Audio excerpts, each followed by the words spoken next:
কথা বলে সাদা পরী তার নবজাতক শিশুকে নিয়ে দিশেহারা হয়ে উঠছিল। আর উঠতে উঠতে সাদা পরী জঙ্গলের মধ্যে একটা কুঠির দেখতে পায়। আর কুঠিরের কাছে গিয়ে দরজায় কড়া নাড়তে থাকে। কেউ আছে ঘরের মধ্যে? দয়া করে দরজা খোলো, আমি যে খুব বিপদে পড়েছি, দয়া করে দরজা খোলো, সাহায্য করো আমায়। আরে কে আপনি? এভাবে দরজায় চিৎকার করছেন কেন? ঘরে আমার ছোট বাচ্চাটা ঘুমিয়ে আছে, আপনার চিৎকারে তো ওর ঘুম ভেঙে যাবে। আর আপনাকে দেখে তো মনে হচ্ছে আপনি একজন পরী। তবে আপনার আবার কি বিপদ হলো? তুমি ঠিকই ধরেছো, আমি সাদা পরী। আসলে এক শয়তান ডাইনি আমার সন্তানকে হত্যা করতে চায়। আর ডাইনির কবল থেকে সন্তানকে বাঁচাতে আমি এমন অস্থির হয়ে গেছি। তুমিও তো একজন মা, বলছি দয়া করে তুমি আমার সন্তানকে রক্ষা করো। আমার সন্তানকে কটা দিনের জন্য আগলে রাখো।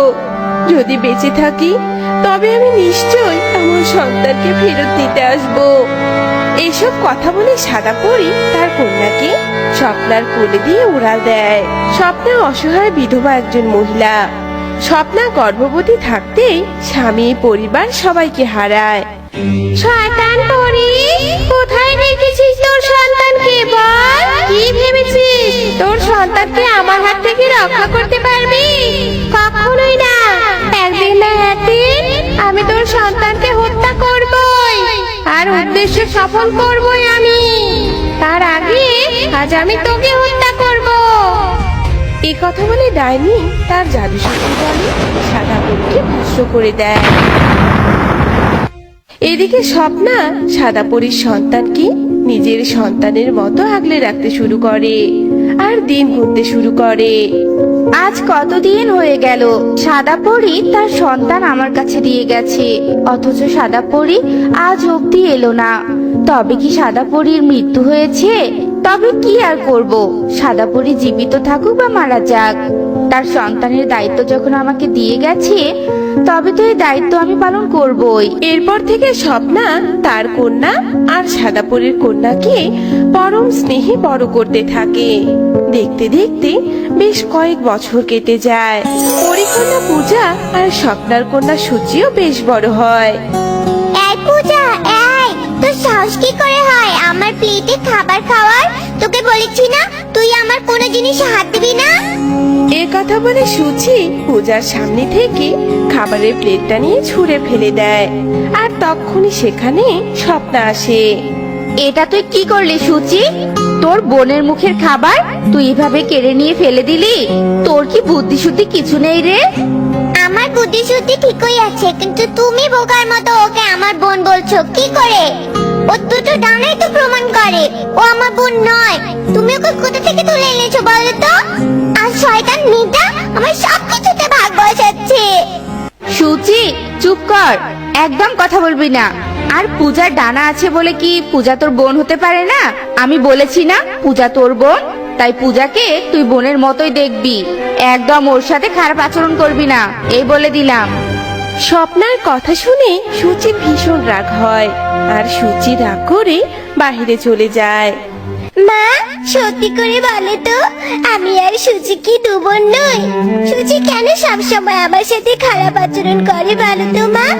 কই, আমি তো ওর সাথে কখনো খারাপ আচরণ করি না। তবুও সুচি কেন আমাকে সবসময় কথা শোনায় মা? তবে কি সত্যি আমি তোমার সন্তান নই? পাগলি মেয়ে একটা, কে বলেছে তুই আমার সন্তান নোস? তুই আমারই সন্তান রে মা, আর আমি তোর মা। এসব কথা আর ভাববি না তো। পূজা, এই পূজা শোন না, চল আজ আমরা দুই বোন মিলে নদীর পাড়ে খেলতে যাই। তুই তো কখনো বাড়ি থেকে বের হোস না, তবে তুই চল না আজ আমরা দু বোন মিলে খেলতে যাই। ব্যাপার কি রে সূচি, আজকে সূর্য কোন দিকে উঠেছে? তুই পূজাকে নিয়ে খেলতে যাবি বলছিস? এটাও আজ আমাকে শুনতে হচ্ছে। তবে যা মা পূজা, যা বোনের সাথে খেলতে যা। স্বপ্নার কথা শুনে পূজা খুশি হয়ে সূচির সাথে বের হয়। আর সূচি পূজাকে নিয়ে ভালোভাবে নদীর পাড়ে গেলেও নদীর পাড়ে পৌঁছে সূচির ভয়ঙ্কর রূপ বেরিয়ে আসে। কিভাবে এসেছিস তুই শয়তান মেয়ে? দুটো মিষ্টি কথা বলেছি বলে কি তোকে বোন হিসেবে মেনে নিয়েছে? কখনো না। আরে বোকা, তুই যেভাবে আমার ভাগীদার হয়ে উঠেছিস তাতে তো আমার ভীষণ রাগ হচ্ছে। আর তোর উপর রাগ মেটাতেই আমি তোকে এখানে এনেছি, তোকে এই নদীতে ফেলে দিয়ে আমি তোকে হত্যা করব বলে। এসব কথা বলে সুচি পূজাকে আচমকা ধাক্কা দেয়। আর পূজা যেই না নদীতে পড়ে যেতে ধরে, ঠিক তখনই ডাইনি সেখানে এসে পূজাকে ধরে ফেলে। আর পূজার চোখের দিকে তাকাতেই ডাইনি পূজাকে চিনতে পারে। দূর থেকে তোর সাদা রং দেখে ঠিক বুঝতে পেরেছিলাম যে তুই সাদা পরীর কন্যা, তাই তোকে এভাবে মরতে দিলাম না। কারণ তোকে আমি নিজ হাতে হত্যা করে আমার উদ্দেশ্য সফল করব। তার আগে মনুষ্য কন্যাকে খেয়ে আমি আমার ক্ষুধা মেটাবো। আমি যে খুবই ক্ষুধার্ত রে। হায় ঈশ্বর, এই শয়তান মেয়েকে হত্যা করতে এসে নিজেই তো বিপদে পড়লাম। দয়া করে ডাইনি মাসি, আমাকে তুমি খেও না। তোমার হত্যা করার হলে খাওয়ার ইচ্ছে হলে পূজাকে খাও।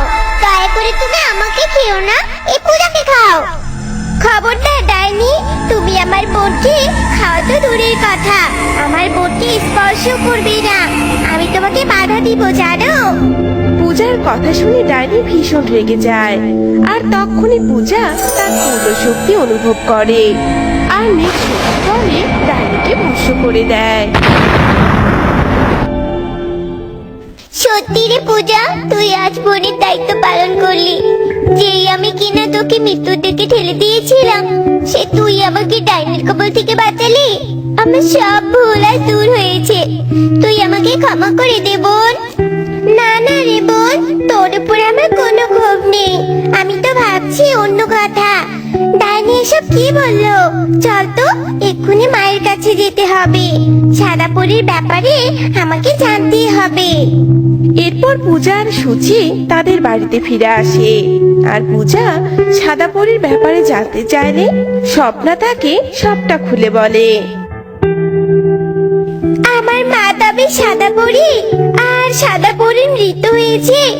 তবে যাই হোক, তুমি যখন আমাকে সন্তান স্নেহে বড় করেছো, তবে তুমি আমার মা, আর আমি তোমাদের সাথেই থাকবো মা। এরপর পরিকন্যা পূজা স্বপ্না আর সুচির সাথে সুখে দিন কাটাতে থাকে। বসন্তকাল তো প্রায় চলে এলো, আর এখন অবধি একবারও পৃথিবীতে যেতে পারলাম না।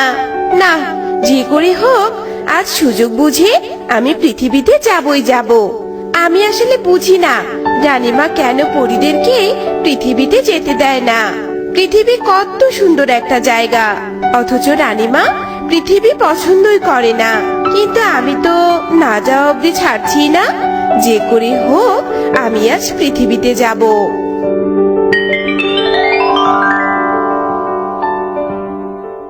উফ, বসন্তে পৃথিবী এত সুন্দর অপরূপ হয় যে দেখলে চোখটা জুড়িয়ে যায়।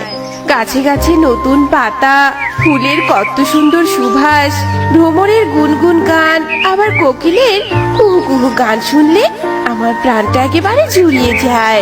এত সুন্দর একটা জায়গা, আমার ইচ্ছে করে চিরকাল আমি পৃথিবীতেই থেকে যাই।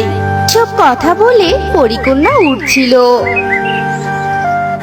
উফ, বড্ড গরম লাগছে।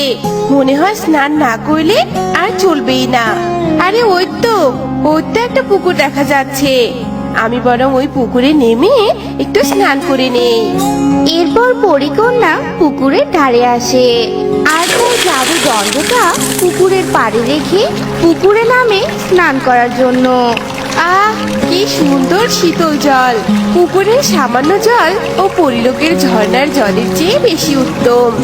উফ, শীতল জলে নেমে শরীর একেবারে আমার জুড়িয়ে গেল।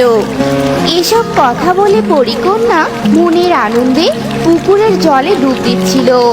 আর তখনই এক রাখাল পুকুর পাড়ের গাছের আড়াল থেকে পরিকন্যাকে দেখতে পায়। ওমা, কি সুন্দর পরী! এমন পরী তো আমি আগে কখনোই দেখিনি। মা ঠাকুরমাদের কাছে শুধু পরীদের গল্পই শুনেছি, আজ নিজের চোখে দেখলাম। সত্যি পরীরা অসম্ভব রকমের সুন্দর হয়। এভাবেই আড়াল থেকে রাখাল পরিকন্যাকে দেখছিল। আর পরিকন্যা স্নান করতে করতে হঠাৎই পুকুরের মাঝে চলে যায় আর হাবুডুবু খেতে থাকে। আরে আরে, পরীটা হঠাৎ হাবুডুবু খেতে শুরু করলো কেন? নিশ্চয়ই পরী সাঁতার জানে না। না, আমাকে এখন পরীকে রক্ষা করতেই হবে, নয়তো পরী জলে ডুবে মারা যাবে যে। এসব কথা ভেবে রাখালও পুকুরের জলে লাফ দেয় আর পরিকন্যাকে জল থেকে তুলে নিয়ে আসে। কে গো তুমি? আমাকে জল থেকে উদ্ধার করলে?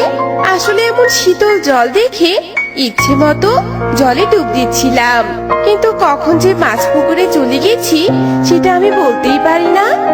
ভয় পেও না পরী, তুমি এখন নিরাপদ। তবে তুমি যে সাঁতার পারো না, তাই তোমাকে সাবধানে থাকা উচিত ছিল। যাই হোক, এখন তো বিপদ মুক্ত। এরপর থেকে খেয়াল রেখো। আর আমি সামান্য রাখাল গো, এই পুকুরের পাশের মাঠেই গরু চড়াই। তবে পরী, তুমি কিন্তু ভীষণ সুন্দর। পরিকন্যারা এমন সুন্দরী হয়, তবে তুমিও অনেক ভালো মনের। আর হ্যাঁ, আমার প্রাণ বাঁচানোর জন্য অনেক ধন্যবাদ। এবার আমি আসি রাখাল। এ কথা বলে পরিকন্যা পরিরাজ্যে ফিরে যায়। কিন্তু পরিরাজ্যে ফিরে যাওয়ার পরও পরিকন্যার সব সময় সে রাখালের কথাই মনে পড়তো। না, আমি কিছুতেই রাখালকে ভুলতে পারছি না। আমি আবার যাব রাখালের কাছে। ওই পুকুর পাড়ে গেলে নিশ্চয় আমি রাখালের দেখা পেয়ে যাব। এরপর পরিকন্যা আবারও পৃথিবীতে আসে। পরিকন্যাকে দেখে তো রাখাল ভীষণ খুশি হয়। আরে পরিকন্যা, তুমি তুমি এসেছো, ভালোই হয়েছে। আসলে তোমাকে দেখার জন্য আমার প্রাণ আনচান করছিল। আমারও এমন হয়েছিল রাখাল, তাই তো আমি তোমার কাছে এলাম। আর আজ সারাদিন আমি তোমার সাথে থাকবো। এরপর রাখাল আর পরিকন্যা মিলে অনেক গল্প করে। তারপর তারা দুজন লুকোচুরিও খেলে। আর পরিকন্যা যখন চোখ বন্ধ করেছিল, তখন রাখাল পরীর সে জাদু দণ্ডটা চুরি করে। এ কি রাখাল, আমার জাদুদণ্ডটা তো এখানেই রেখেছিলাম। তবে কোথায় গেল আমার জাদুদণ্ডটা? এই জাদুদণ্ড ছাড়া এবার আমি পরিরাজ্যে ফিরবো কি করে? ওমা, আমিও তো তোমার জাদুদণ্ড দেখিনি। তুমি না হয় আমার সাথেই আমার বাড়িতেই থেকো। তা কি করে সম্ভব? আমি তো একটা পরিকন্যা, আমাদের তো মানুষেরা পছন্দই করে না। আর আমি বা কি পরিচয়ে তোমার সাথে তোমার বাড়িতে যাব বলো তো? সেটা তো ঠিকই বলেছো। তবে পরিকন্যা, তুমি তোমার ডানা দুটো খুলে ফেললেই তো স্বাভাবিক মানুষের মতো হয়ে যাবে। আর তখন আমি তোমাকে বিয়ে করব। তুমি আমার স্ত্রী হিসেবে আমার সাথেই থাকবে। তবেই তো সব সমস্যার সমাধান হলো। আসলে তোমাকে আমার ভীষণ পছন্দ হয়েছে পরিকন্যা। তুমি তো ভালোই বুদ্ধি দিয়েছো। তবে রাখাল, তোমাকেও আমার ভীষণ ভালো লাগে জানো। এরপর পরিকন্যা তার ডানা দুটো খুলে ফেলে। আর রাখাল ও পরিকন্যা মিলে মন্দিরে গিয়ে বিয়ে করে নেয়। আর সুখে শান্তিতেই রাখাল আর পরিকন্যার সংসার জীবন কাটছিল। দেখতে দেখতে 2 বছর কেটে যায়। আর পরিকন্যা ফুটফুটে একটা কন্যা সন্তানের জন্ম দেয়। হ্যাঁ গো রাখাল বাবা, তোমার বউ কি কোনো পরী নাকি বলো তো? নয়তো এমন ডানাযুক্ত পরী সন্তানের জন্ম দিল কি করে? যদি এ কথা আমি আগে জানতাম, তবে তো কখনোই আসতাম না। তার মানে তুমি এতদিন তোমার পরী স্ত্রীর কথা আমাদের কাছ থেকে আড়াল করেছিলে, তাই না? কিন্তু আর না, আমি এবার সবাইকে এই সত্যি কথাটা বলে দিব। এ কথা বলে দাইমা দিয়ে চলে যায়। আর বাচ্চাটাকে নিয়ে রাখাল দ্রুত তার স্ত্রীর কাছে যায়। সর্বনাশ হয়েছে গিন্নি।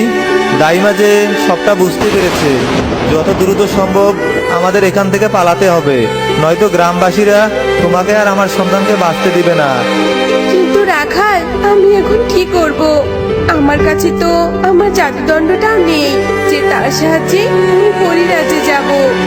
আমার কাছে আছে ওই জাদুদণ্ডটা গিন্নি। আসলে আমি তোমাকে এতটাই ভালোবাসতাম যে তোমাকে আমার কাছে রাখতে চেয়েছিলাম। তাই বাধ্য হয়ে সেদিন জাদুদণ্ডটা চুরি করেছিলাম। এর জন্য তুমি আমায় ক্ষমা করে দাও। এসব বলে রাখাল জাদুদণ্ডটা পরীকে এনে দেয়। দেখো রাখাল, তুমি অতীতে যাই করো না কেন, সেটা ভেবে আর লাভ নেই। কারণ এখন তুমি আমার স্বামী, আর এখন আমি পরিকন্যা থেকে পরি মা হয়ে গিয়েছি। আমার সন্তানের জন্য হলেও তুমি আমার কাছে গুরুত্বপূর্ণ, তাই আমি তোমায় ক্ষমা করলাম। আর এবার তোমাকে আমি আমার সাথে পরিরাজ্যে নিয়ে যাব। এরপর পরি পুনরায় তার ডানা দুটো লাগিয়ে নেয় আর স্বামী সন্তানকে নিয়ে জাদুদণ্ডের সাহায্যে পরিরাজ্যে ফিরে যায়। আর তখনই তার রানীপরীর সাথে দেখা হয়ে যায়। আরে তুমি এতদিন কোথায় ছিলে? তুমি জানো আমি তোমাকে কত খুঁজেছি, কিন্তু তোমার কোলে এ কার সন্তান? আর তোমার সাথে এই মানুষটাকে কাকে নিয়ে এসেছো তুমি পরিরাজ্যে? তুমি জানো না পৃথিবীর মানুষ তো দূরের কথা, আমি পৃথিবীকেই পছন্দ করি না। এরপর পরি তার জীবনে ঘটে যাওয়া সমস্ত ঘটনা পরি রানীকে খুলে বলে। আর এসব কথা শুনে পরি রানী ভীষণ রেগে যায়। কি কি বললে তুমি? তুমি মানুষের প্রেমে পড়ে সামান্য এই মানুষটাকে বিয়ে করেছো? তুমি কি ভুলে গেছো পরিরাজ্যের কত রাজকুমার তোমার জন্য পাগল ছিল? আর তুমি কিনা একটা মানুষকে বিয়ে করেছো, আর সেই মানুষের সন্তান পেটে ধারণ করে পরিমা হয়েছো। কিন্তু আমি তোমার স্বামী বা সন্তান কাউকেই মেনে নিব না। আর তুমি যে অন্যায় করেছো মানুষকে বিয়ে করে, তার শাস্তিও তুমি পাবে। শাস্তি স্বরূপ তুমি আর পরিরাজ্যে থাকতে পারবে না। এমন নিষ্ঠুর হবেন না রানীমা। পৃথিবীতে আমি আমার স্বামী সন্তানকে নিয়ে নিরাপদ নই। এখন যদি আপনি পরিরাজ্যে আমাকে ঠাঁই না দেন, তবে আমি কোথায় যাব? একটু দয়া করুন রানীমা। পরীর এমন কান্নায় পরি রানীর একদম মন গলে না। পরি রানী সেখান থেকে চলে যায়। আর পরি তার স্বামী সন্তানকে নিয়ে অনেক বিপদে পড়ে যায়। হায় ঈশ্বর, এ আমি কোন বিপদে পড়লাম! কেউ আমাদের ভালোবাসার মর্যাদা দিল না। আমার সন্তানকে স্বীকৃতি দিতে সবাই নারাজ। পৃথিবী পরিলোক কোথাও ঠাঁই জুটলো না আমার। এবার তবে আমি কোথায় যাব? তবে কেউ যখন আমাদের মানতেই চাচ্ছে না, তাই এখন আমি আমার স্বামী সন্তানকে নিয়ে এমন কোথাও যাব যেখানে আমাদের নিয়ে প্রশ্ন তোলার কেউ থাকবে না। আর এমন স্থান একটাই আছে, তা হলো চাঁদ। এবার চাঁদের দেশে পরিবার তার স্বামী আর সন্তানকে নিয়ে যাবে। এসব কথা বলে পরিমা স্বামী সন্তানকে নিয়ে পরিমা চাঁদের দেশে চলে যায়। গিন্নি, সবই তো হলো। আমরা তো চাঁদের দেশে চলে এলাম, কিন্তু এখানে আমরা আমাদের প্রয়োজনীয় জিনিস কি করে পাবো? আর এখানে ঘর বানিয়ে থাকবোই বা কি করে? রাখাল, তুমি হয়তো ভুলে যাচ্ছ যে আমি একজন পরী। আমার জাদু শক্তি আছে, আর বড় কথা আমার কাছে এখন জাদুদণ্ডটা আছে। এই জাদুদণ্ড আর জাদু শক্তির সাহায্যে আমি সবকিছু সমাধান করব রাখাল। যেভাবে তোমাকে আর আমার সন্তানকে নিয়ে জাদুদণ্ডের সাহায্যে ওরে এই চাঁদ অব্দি এসেছি, সেভাবেই চাঁদের দেশে থাকার ব্যবস্থাও করব আমি রাখাল। এরপর পরি জাদুদণ্ডের সাহায্যে জাদু করে চাঁদের দেশে একটা ঘর বানায়। তো বন্ধুরা, আমাদের আজকের এই গল্পটি তোমাদের কাছে কেমন লেগেছে তা কমেন্টে জানাতে ভুলো না কিন্তু।